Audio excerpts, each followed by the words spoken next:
বলেন খাজা বাবা ভুয়া, আবার বলেন ভুয়া ভুয়া, খাজা বাবা ভুয়া, আবার বলেন চ্যালেঞ্জ তোলো, পৃথিবীকে চ্যালেঞ্জ তোলো। আল্লাহর দান রাসূলকে দিয়া, আল্লাহর দান রাসূলকে দিয়া, আল্লাহ গেলেন গায়েব হইয়া, রাসূলের দান খাজারে দিয়া, খাজা গেল আজমিরে। তো খাজা যদি আল্লাযীনা আমানু ওয়া কানু ইয়াত্তাকুন। ওলি আল্লাহ কারা? গাদাটি ওলি হতে পারে না, সুদখোর ওলি হতে পারে না, ঘুষখোর ওলি হতে পারে না, জেনাখোর ওলি হতে পারে না, বেনামাজি ওলি হতে পারে না। আল্লাহ ওলিকে হবে আমাদেরকে জানাইয়া দিলেন, যিনি আল্লাহকে বেশি বেশি ভয় করে, আল্লাহকে বেশি বেশি ভয় করে, আল্লাহকে ভয় করে, আল্লাহর খৌফ, আল্লাহর ভয় অন্তরে আছে, ইনি আল্লাহর বলে।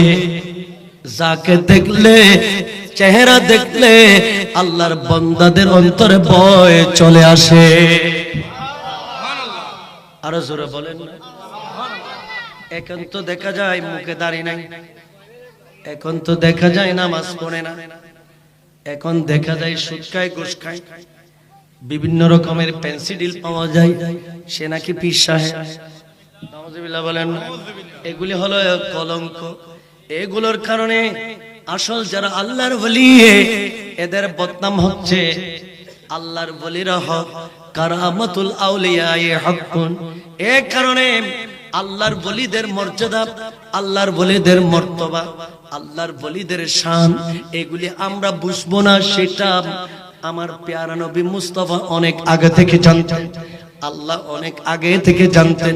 সেহেতু আল্লাহ ওলিদের কথা কোরআনে বলেছে, আল্লাহর রাসূল হাদিসে বলেছে, তাদের পাওয়ার সত্য, তাদের ক্ষমতা সত্য, তারা দূর থেকে লৌহে মাহফুজ দেখেন, এটা সত্য, এরা কবরে কি চলতেছে এটা দেখে, এটা সত্য। আল্লাহর ওলিদের কারামত সত্য।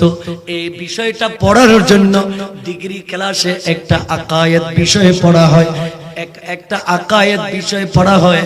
আকায়েদ, এটার নাম আকায়েদ। এই আকায়েদের বিষয়টি শরহে আকায়েদ, এটা ডিগ্রি ক্লাসে পড়া হয়, মাস্টার্স ক্লাসে পড়া হয়। এই কিতাবটা যারা পড়েছে এরা অবশ্যই বলতে পারবে, এখানে একটা চ্যাপ্টার আছে, এখানে একটা অধ্যায় আছে, এই অধ্যায়ে লেখা আছে কারামাতুল আউলিয়া হাক্কুন। সূর্য পূর্ব দিকে উঠে যেভাবে চিরন্তন সত্য, সূর্য পশ্চিম দিকে অস্ত যায়, এটা যেভাবে চিরন্তন সত্য। আল্লাহর ওলিরা যে ক্ষমতাবান, ক্ষমতা দেখাইতে পারে, এটা চিরন্তন সত্য। এটা চিরন্তন কি? এরা কথা বলে না, চিরন্তন কি? সত্য। এদের পাওয়ারটা কেমন?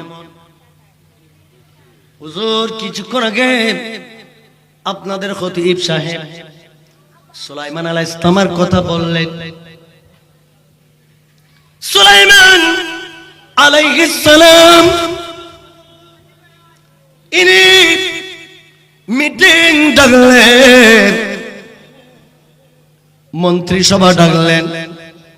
সুলাইমান আলাইহিস সালামের দরবারে সকাল 9টা থেকে দুপুর 1টা পর্যন্ত মিটিং চলে, মন্ত্রিসভা চলে। এই সময়ের ভিতরে গুরুত্বপূর্ণ আলোচনা হয়। সুলাইমান আলাইহিস সালাম আজকে মিটিং ডাকলেন। মিটিং এর বিষয়বস্তু হলো সাবা রানী বিলকিস, রানী বিলকিস এই মহিলা তার দেশে রাজ্য শাসন করে, কিন্তু রানী বিলকিস মুসলমান না। রানী বিলকিস মুসলমান না, এখনো ইমানদার হয় নাই, মুসলমান হয় নাই, কিন্তু রাজ্য শাসন করে রানী বিলকিস। সুলাইমান আলাইহিস সালাম এসেছেন মানুষের কলবে ঈমান দেওয়ার জন্য, ঠিক কিনা বলেন না? মন্ত্রীদেরকে বললেন, মন্ত্রীদের মধ্যে জিনেরও আছে, জিনরা সুলাইমান আলাইহিস সালামের বৈঠকে ছিল ইফরিতুম মিনাল জিন, জিনদের মধ্যে একজনের নাম ছিল ইফরিত। এই ইফরিত জিন সেখানে ছিল, আল্লাহর বলিরাও ছিল, তার মন্ত্রীরাও ছিল। সুলাইমান আলাইহিস সালাম তাদেরকে বলেন, ও আমার মন্ত্রী সভা, ও আমার মন্ত্রী পরিষদ, তোমাদেরকে বলছি, বিলকিস, রানী বিলকিস, আমি সুলাইমান আলাইহিস সালামের কাছে আত্মসমর্পণ করে আসার আগে, আমার কাছে আসার আগে তোমাদের মধ্যে কে আছো এই শত শত মাইল দূর থেকে বিলকিসের সিংহাসনটা ওখান থেকে আলগিয়ে আমি সুলাইমান আলাইহিস সালামের দরবারে নিয়ে আসতে পারবে? সুবহানাল্লাহ বলেন, আরো জোরে বলেন। বাংলাদেশের রাষ্ট্রীয় সংসদ ভবন কোথায়? ঢাকায়। সিটাং আনতে পারবেন নি? তুলে নিয়ে আসতে পারবেন নি? ক্ষমতা আসেনি, ক্ষমতা নাই। ক্ষমতা, কথা বলেন না কেন? ক্ষমতা নাই। এই সিংহাসন আনার ক্ষমতা আমাদের কাছে নাই। এখন সুলাইমান আলাইহিস সালাম বলেন, বিলকিসের সংসদ ভবন, বিলকিসের সিংহাসন কে নিয়ে আসতে পারবে? তখন সবাই তরতর করে কাঁপে, সমস্ত মানুষ নিশ্চুপ হয়ে গেল। এখন এদের মধ্যে, বৈঠকের মধ্যে একজন জিন দাঁড়ালো। একজন কি? জিন। জিন এ দাঁড়ালো, দাঁড়িয়ে বলে, হুজুর আমি, এই কথা বলিস না, আমি হুজুর, আমি বিলকিসের সিংহাসন এনে দিতে পারবো। কখন এনে দিতে পারবে? আপনার সভা চলে 9টা থেকে 1টা পর্যন্ত, সময়টার ভিতরে আমি যাব আর নিয়ে আসবো, আমি যাব। আর সুলাইমান আলাইহিস সালাম বলেন, এতটুকুন সময় দেওয়া হবে না, আরো দ্রুত গতিতে আনতে হবে। সুবহানাল্লাহ বলেন, আরো দ্রুত গতিতে। যেখানে জিন ফেল হয়ে গেছে এখানে আর কেউ মাথা কামায় না, বলো যে সব আসে, সবার আগে আগে শত শত মাইল দূরে গিয়ে প্লেনও যেখানে যেতে পারবে না, প্লেন ওখান থেকে উনি এই সিংহাসনটা নিয়ে আসবে বলছে। হুজুর বলছেন যে এটা হবে না, আরো দ্রুত গতিতে নিয়ে আসতে হবে। সবাই নিস্তব্ধ হয়ে গেল। একজন বৈঠকের মধ্যে একজন মেরা মানুষ, জীর্ণ শীর্ণ মানুষ, যাকে চুকে লাগে না, হাসন আসে না, যাকে দেখতে মানানসই নাই, ফিটনেস নাই, এই রকমের একজন জীর্ণ শীর্ণ মানুষ, সে দাঁড়ালো, হুজুর আদব নিয়ে দাঁড়ালো। হুজুর আমি বলছি, আমি আপনার উম্মত, আমি আপনার উম্মত, আপনি যদি একটু দয়া করেন, আপনি যদি একটু মহব্বত করেন, আপনি যদি আমাকে যদি অনুগ্রহ করেন, তাহলে বিলকিসের সিংহাসনটা আমি আপনার দরবারে আমি এনে দিতে পারবো। কখন এনে দিতে পারবে? হুজুর আমি, আপনি চোখ যে বন্ধ করে খুলে চোখের পলক এইভাবে বিজলির মতন যে মারি, একবার বন্ধ করব, বন্ধ করে খোলার আগে আগে আমি বিলকিসের সিংহাসন আপনার রাজ দরবারে নিয়ে আসতে পারবো। সুবহানাল্লাহ। চোখের পলক মারার আগে আমি কি করতে পারবো? কথা বলেন না কেন?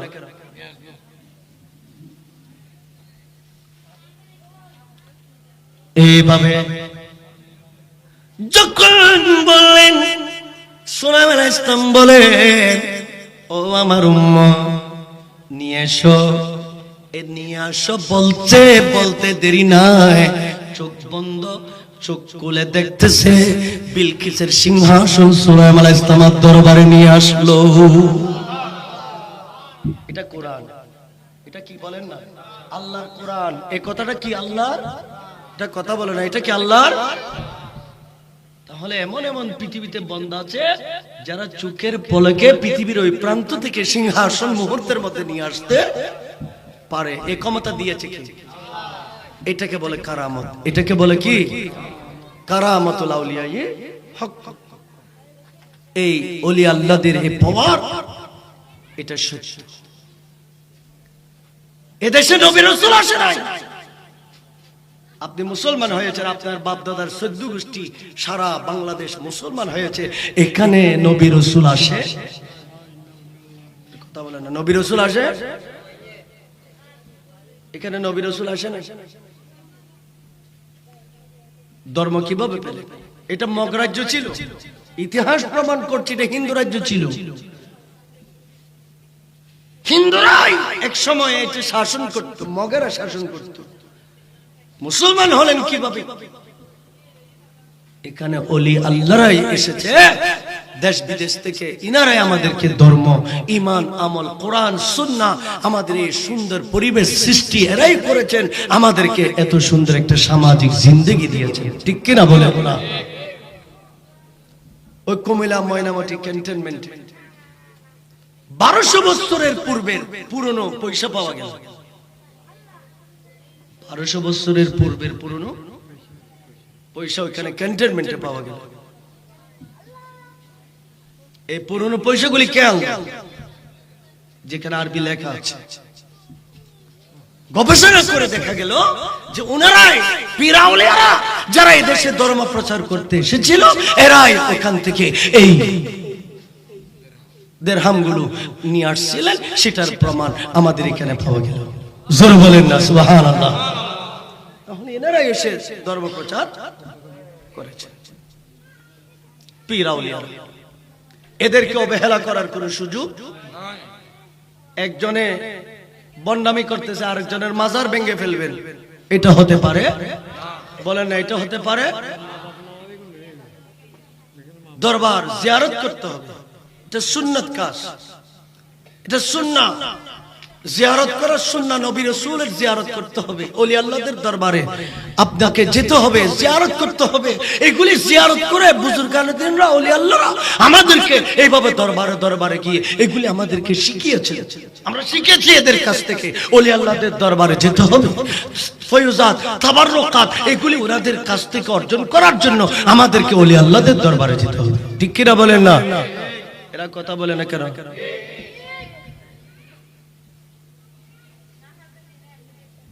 আপনার যখন রোগ হবে, কথা তো অনেক দূরে চলে যাচ্ছে, আপনার যখন রোগ হবে, বড় বড় রোগ নিয়ে বসে থাকলে হবে? কথা বলেন না কেন? রোগ নিয়ে বসে থাকলে হবে? এত বড় বড় রোগ হয়েছে, হুজুর বলেছে ক্যান্সার হয়েছে, ডায়াবেটিস হয়েছে, যক্ষ্মা হয়েছে, এইভাবে এইভাবে এইভাবে জটিল আক্রান্ত রোগে আক্রান্ত হয়েছে যে আপনাকে চিকিৎসার জন্য বিলেত যেতে হবে, বেঙ্গালোর যেতে হবে, আপনাকে মাদ্রাজ যেতে হবে, লন্ডন যেতে হবে, ফ্রান্স যেতে হবে, পাকিস্তান যেতে হবে, বড় বড় পার্সিয়াস যেখানে বড় বড় ডাক্তার আছে, ওখানে আপনাকে যেতে হবে যেন আপনার সঠিক এই রোগটা নির্ণয় করে আপনি যেন চিকিৎসা পেয়ে থাকেন। ঠিক কিনা বলেন না? আমার প্যারা নবী মুস্তাফা বলেন, শরীর স্বাস্থ্য এটা সুস্থ থাকা, সুন্দর থাকা, এটা পরিপাটি থেকে, এটা আল্লাহর পক্ষ থেকে বন্দার জন্য একটা নিয়ম। আল্লাহর পক্ষ থেকে বন্দার জন্য একটা কি? শরীর সুস্থ থাকাও একটা কি? নিয়ামত। শরীর সুস্থ থাকা একটা কি? নিয়ামত। যার শরীর ঠিক নাই তার কিছুই ঠিক নাই, আর দুনিয়াদারে কিছুই তার ভালো লাগে। হাজার কোটি টাকা থাকলে আমার লাভটা কি হবে? আমার হাত দুটো যদি না থাকে, আমার হাজার কোটি টাকার মালিক, আমার পা দুটো নাই, হাজার কোটি টাকার মালিক, আমার চক্ষু দুটো নাই, আমার হাজার কোটি টাকার মালিক, আমি বোবা, আমি কথাবার্তা বলতে পারি না, এই টাকার কোনো মূল্য আছে? এ কারণে রাসূল বলেছেন, শরীর সুস্থ থাকাটা বান্দার জন্য বড়, হাজার কোটি টাকার চেয়ে বড় নিয়ামত হলো শরীরটা কি? কথা বলেন না, সুস্থ সুস্থ থাকা। আল্লামা শেখ সাদী রহমাতুল্লাহ আলাইহি জামানার বড় একজন মুহাক্কিক আল্লাহর ওলি ছিলেন। ওনার পায়ে স্যান্ডেল ছিল না, পায়ে করম ছিল না, পায়ে স্যান্ডেল ছিল না। রুদ্রে হাঁটতেছে, রোদের তাপটা তার পায়ে লাগতেছে, উনি ব্যথা পাচ্ছে, পা জ্বলে যাচ্ছে। কিরে, আমার পায়ে স্যান্ডেল নাই, আমি যাচ্ছি, আমার পাটা তো পুড়ে যাচ্ছে, আমার পাটা কি যাচ্ছে? এভাবে যেতে যেতে যেতে যেতে আল্লামা শেখ সাদী রহমাতুল্লাহ আলাইহি কিছু দূর যাওয়ার পরে দেখতে পেলেন যে ওখানে একজন আল্লাহর বান্দা, বড় পয়সাওয়ালা মানুষ, তার পা দুটো নাই, তার পা দুটো সে কষ্ট করে আসতেছে, তখন আল্লামা শেখ সাদী রহমাতুল্লাহ সিজদায় পড়ে গেলেন, আল্লাহ আমার তো পা আছে, স্যান্ডেল নাই, কিন্তু 1000 কোটি টাকার মালিক, তার তো পা দুটো নাই, তার চেয়ে তো আমি শেখ সাদী তো অনেক দামি। জোরে বলেন না সুবহানাল্লাহ। রোগ হলে চিকিৎসা করতে হবে, জাহিরি রোগের জন্য, দুনিয়াবি রোগের জন্য ডাক্তারের কাছে যেতে হবে। বাবারা, মুরব্বীরা, আমার শরীরের ভিতরে আল্লাহ একটা মেমোরি দিয়েছেন, এই মেমোরির নাম হলো কলব। সুবহানাল্লাহ বলেন না। এই মেমোরির নাম কি? এরা কথা বলে না, এই মেমোরির নাম কি? কলব। চিনেন? কলব শুনেছেন কোনদিন? এ আল্লাহর বান্দা মুসলমান, কলব শুনেছেন? কলব। মোবাইল চিনেন? মোবাইল, মোবাইলের ভিতরে একারের ভিতরে একটা সিম আছে না? কথা বলেন না কেন, আছে নাকি? মোবাইলের ভিতরে সিম আছে। 1 লক্ষ টাকা দিয়ে মোবাইল কিনলেন, মোবাইলের ভিতরে সিম আছে, এই সিমটা আপনি লাগালেন না, এই মোবাইলের দাম আসেনি? বলেন না, দাম আসেনি? দাম নাই, চলবে না। তাহলে এখানে সিম লাগাইতে হবে। তাইলে মোবাইলের মূল জিনিস হলো কি? বলেন না, মোবাইলের মূল জিনিস কি? সিম লাগালেন, নেটওয়ার্ক নাই, রাডার নাই, নেটওয়ার্কিং নাই, কানেকশন নাই, নেটওয়ার্কের সাথে কানেকশন লাগাইতে পারেন নাই, কথাবার্তা ফ্রেন্ডসের সাথে হ্যালো, ফ্রান্সে যাবে, লন্ডনে যাবে, আমেরিকায় যাবে, হিন্দুস্তানে যাবে, হ্যালো বলতে পারবো 1000 বার, কিন্তু আমার হ্যালো এখানে পৌঁছায় নাই। বলে কি ডিস্টার্ব হয়েছে? বলছে নেটওয়ার্ক নষ্ট। সিম লাগাইছি, কিন্তু সিমের সাথে নেটওয়ার্ক কানেকশন আমি ঠিক করতে পারি না, এখানে ত্রুটি আছে, ওখানে নেটওয়ার্কের মধ্যে কোন রকমের মিস্টেক আছে, ওখানে ট্রাবল আছে, ওটা ঠিক করতে হবে। যখন নেটওয়ার্ক ঠিক হয়ে গেল, আপনার সিমের কানেকশন ঠিক হলো, মোবাইল যখন লাগিয়ে দিলে মুহূর্তের ভিতরে আপনি হ্যালো করেছেন, আমেরিকার জমিন থেকে হ্যালোর উত্তর পেয়ে গেছেন, ফ্রান্সের জমিন থেকে উত্তর পেয়ে গেছেন। সেকেন্ডের ভিতরে আপনার আওয়াজটাকে বিজ্ঞান ওই লন্ডনের জমিনে, ফ্রান্সের জমিনে পৌঁছে দিয়েছে। ঠিক কিনা বলেন না? মোবাইলের ভিতরে কি? সিম, নেটওয়ার্ক, এই দুইটা জিনিস। এটা ঠিক থাকলে সব ঠিক, আর এটা যদি ঠিক না হয়, আপনি কিয়ামত পর্যন্ত যদি চান এখানের ভিতর জিনিসটা তো ঠিক নাই, তাহলে আপনি হ্যালো বললেও কোনো কাজে আসবে। এটা ঠিক রাখতে হবে। নষ্ট হয়ে গেছে। মোবাইলের ডাক্তার আসেনি? কথা বল। ডাক্তার আসেনি? মিস্ত্রি আসেনি? মেকার আসেনি? তাহলে এটারও একটা মেকার আছে। এটা আমি ভালো বুঝি, কিন্তু আল্লাহর ওলির দরবারে দেওয়াটা বুঝি। আল্লাহর ওলির দরবারে দেওয়াটা কি? এটা খুব ভালো বুঝি, এটা বুঝি না। পেয়ারা হাজিরিন, এখন আল্লাহ পাক বলেন, ও আমার বান্দা, আমি তোমাকে একটা মেমোরি দিয়েছি, একটা সিম দিয়েছি। এটা কিন্তু বামদুদের 2 আঙ্গুল নিচে। ইয়াউমা লা ইয়ানফাউ মালুন ওয়ালা বানুন ইল্লা মান আতাল্লাহ বিকলবিন সালিম। এটা কলবে সালিম, বামদুদের 2 আঙ্গুল নিচে। বান্দারে কিয়ামতের মাঠে তোমার 10 তলা বিল্ডিং আল্লাহর দরবারে কোনো কাজে আসবে না। বান্দা তুমি টাওয়ার বানিয়েছো, এই টাওয়ার কোনো কাজে আসবে না। বান্দা তুমি 11 জন সন্তান রেখে গেছো, এগুলো কোনো কাজে আসবে না। কোটি কোটি ব্যাংক ব্যালেন্স করে গেছো, কোনো কাজে আসবে না। বান্দারে, আমি আল্লাহ তোমাকে একটা ফতোয়া দিলাম, আমি তোমাকে একটা সবক দিলাম, আমি তোমাকে একটা আমার নবীর ধর্মের জ্ঞান দিলাম। এটা হলো বান্দুদের নিচে একটা কলব আছে। বান্দা কলবটা শুদ্ধ করে সহি করে বানিয়ে এই কলবটা আলো করে কিয়ামতের মাঠে আমি আল্লাহর কাছে চলে আসো, এই কলব তোমাকে জান্নাতে পৌঁছে দেবে। হাই হাই, কিসের কথা লেখা আছে? কলব কিসের কথা লেখা আছে? এটা আল্লাহ মেমোরি দিয়েছে। কোথায়? বামদুদের 2 আঙ্গুল নিচে। হয় না? কোথায়? বামদুদের 2 আঙ্গুল নিচে একটা কলব। আমার নবী বলেন, আলা ওয়া ইন্না ফিল জাসাদি মুদগাতুন ইযা সালাহাত সালাহাল জাসাদু কুল্লুহু।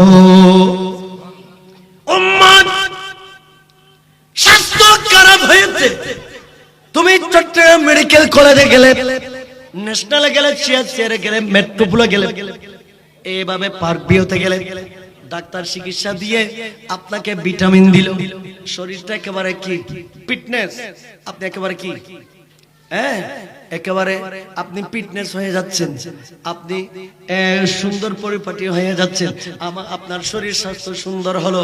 কিন্তু ওষুধ খেয়ে শরীর সুন্দর করা যায়, ওষুধ খেয়ে কলব সুন্দর করা যায় না। ওষুধ খেয়ে কলব সুন্দর করা যায়, ওষুধ খেয়ে শরীর মোটা করা যায়, রোগ সারানো যায়, ভালো হওয়া যায়, কিন্তু কলবটা কি হয় না, ভালো হয় না। কলব ঠিক, আমার নবী বলেন এই বান্দুদের দুই আঙ্গুল নিচে যে কলব দেওয়া হয়েছে এটা ঠিক, জগৎ ঠিক, এটা ঠিক, তোমার দুনিয়া সব ঠিক, এটা ঠিক, তোমার সমস্ত জীবন ঠিক, এটা ঠিক, তোমার সবকিছু ঠিকঠাক আছে, তোমার অঙ্গ প্রত্যঙ্গ সব ভালো আছে, সুস্থ আছে। এই কলব ঠিক থাকলে সব ঠিক। যদি কলব যদি বরবাদ হয়ে যায়, তোমার নামাজ রোজা হজ যাকাত কিছুই কাজে আসবে না। এটা যখন নষ্ট হয়ে গেছে তোমার সব নষ্ট, তোমার সব কি। এরা কথা বলে না কেন, সব কি? বুখারী শরীফ, মুসলিম শরীফ, এই দুই কিতাবের মধ্যে ইত্তেফাকান এই হাদিসে পাকটা ইমাম বুখারী ইমাম মুসলিম দুইজনেই তেলাওয়াত করেছেন। এটা এনেছেন যে কি আপনার কলব ঠিক থাকলে সব ঠিক, কলব নষ্ট হয়ে গেলে সব কি। একটা কথা বলি, এখানে এলাকায় পাগল আছে না? কথা বলে না কেন, এলাকায় পাগল আছে না? ঘুরে না পাগল, এর ওয়ারিস নাই বলে ঘুরতেছে। যখন আমার আপনার ছেলে আপনার নাতি নাতনি একজন পাগল হয়ে যাবে, এর নিয়ে বসে থাকতে পারবেন? কথা বলেন না কেন, বসে থাকতে পারবেন? রৌফবাদ নিয়ে যাবেন না? আমাদের এখানে চট্টগ্রামের কোথায় আছে রৌফবাদে আছে কি সমাজ সেবা অধিদপ্তর আছে, সেখানে পাগল ভর্তি করে, মানসিক রোগী ভর্তি করে, এদেরকে ওইখানে ভর্তি করানোর পরে পাগলখানা আছে, ওইখানে ভর্তি করানোর পরে ওইখানে বিভিন্ন প্রযুক্তি দিয়ে এরা সিস্টেমে আপনার ছেলেকে সুস্থ করে তোলে, ঠিক না? আর একেবারে সর্ববৃহৎ একটা পাগলখানা আছে, এটা পাপ নাই। এটা কোথায়? আপনার আমার এই দেশের মানুষ যখন পাগল হয়ে যায়, এরে রফুবাদে ভর্তি নেই, এরে পাপনায় ভর্তি নেই। আর যে কলব নষ্ট হয়ে পাগল হয়ে গেছে, সারা দুনিয়ার কোন পাগলখানায় এর ভর্তি করবে, ঠিক কিনা বলেন না? যখন কলব নষ্ট হয়ে গেছে কোন জায়গায় এরা আর ভর্তি করবে, ওখানে নিয়ে গেলে ভর্তি হওয়ার সুযোগ নাই, এখানে সুযোগ নাই, সারা দুনিয়াতে সুযোগ নাই। তার কেন? তার কলব নষ্ট হয়ে গেছে। আর যার কলব নষ্ট হয়ে গেছে সে আবুল তাবুল কথা বলতেই পারে, স্বাভাবিক, ঠিক কিনা বলেন? সে ওলি আল্লাহদের বিপরীত কথা বলবে, নবী রাসূলের বিরুদ্ধে কথা বলবে, সে হকের বিরুদ্ধে কথা বলবে, বিভিন্ন রকমের তার আবুল তাবুল কোরআন সুন্নাহ বিরোধী কথা তার মুখ থেকে বের হয়ে যাবে। বুঝতে হবে তার কলব কি হয়ে গেছে, নষ্ট হয়ে গেছে।